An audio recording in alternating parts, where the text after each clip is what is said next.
එහෙම සෙල්ලම් කරන තැනක් මෙතන මේ අම්මා කෙනෙක් ඉඳගෙන ඉන්නවා. ඉතින් ලොකු කල්පනාවක තමයි එයා ඉඳගෙන ඉන්නේ. එයාගේ මොකක්දෝ කල්පනාවක එයා ඉඳගෙන ඉන්නවා. දැන් මේ සෙල්ලම් කරපු තැන තිබ්බ බෝලයක් ඇවිල්ලා එයාගේ ඇඟට වදිනවා.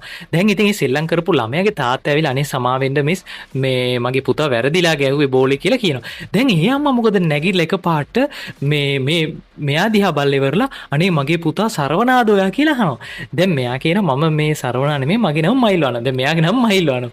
දැන් මේ එයා කියනවා අනේ මගේ පුතා සරවනා වගේමයි ඔයා මේ කියලා ඉවරලා මෙයාගේ පුතා ගැන සිද්ධියක් කියනවා. දැන් මෙයාගේ පුතා ඇමරිකාවේ යන්න ගිහිල්ලා ප්ලේන් එක පිටින්ම නැති වෙලා ගිහිල්ලා මැරිලාද මොකද්ද කියලා දන්නේ නැහැ. පුතා නැති වෙච්ච දුකින් තමයි මෙයාලා ඉන්නේ.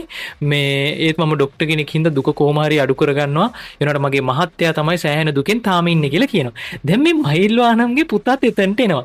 දැන් මෙයා මොකද කරන්නේ? එයාවත් ඉතින් අරගෙන ඔඩොක්කු ඉඳවලා මේ එයත් එකක් කතා කරගෙන ඉඳලා මහිල්වානම්ට කියනවා අනේ මහිල්වානම් මට උදව්වක් කරන්න මගේ මහත්තයාත් ඔයා දැක්කම සතුටු වෙයි. ඔයාට පොඩ්ඩක් අපේ ගෙදරට ඇවිල්ලා යන්න පුළුවන්ද කියලා මේ මයිල්වානම්ගේ මෙයා අහනවා. ඉතින් මයිල්වානම්ත් ඉතින් කැමති වෙනා මෙයා ඉතින් හොඳ එක්කෙනෙක් වගේ මයිල්වානම්ට පේනවා. දැන් මයිල්වානම් ඉතින් වාහනේ යන ගමන් අරය අහනවා ඇයි මෙයාගේ පුතා තාම කතා කරන්නේ නැත්තේ කියලා. මොකද මයිල්වානම්ගේ පුතා තාම කතා කරන්නේ නැහැ. එයාගේ වයසත් ගොඩක් වයස ඒත් කතා කරන්නේ නැහැ. ඊට පස්සේ ඉතින් මින් අරන්නේ අම්මා කියනවා හරි ගැටලුවක් එන්නේ නැහැ බලන්නකෝ ඔයාගේ පුතා කතා කරන විදියට ඔයා පුදුම වෙයි කියලා කියනවා. දැන් ඉතින් මෙයා කාර් එක මෙයාගේ BMW කාර් එකක් තියෙන එකක් තියලා මෙයා කියනවා අනේ මේ මයිල්වානම් ඔයා මුලින්ම යන්න මම පිටිපස්සෙන් එන්නම් කියලා කියනවා. දැන් මයිල්වානම් ඉතින් එයාගේ පුතාව තරන් ගිහිල්ලා ඉතින් අරයත් එන්න පුතන්ට කියලා බෙල් එක ගහනවා එයාගේ මහත්තයා එනකන් දැන් ඉතින් මෙයා බලාගෙන ඉන්න කවුරුත් එළියේ පේන්නේ නැහැ.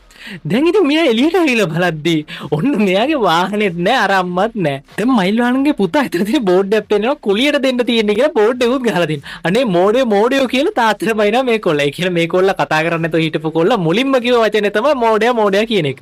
බලද්දී මෙයා මොකද කරන්නේ අර BMW එක හොරකම් කරන් ඇවිල්ලා එක තැනකට විකුණලා සල්ලි අරන් යනවා. මෙයාගේ නම මාෂා. ඉතින් මෙයා ওই වගේ හොර වැඩම තමයි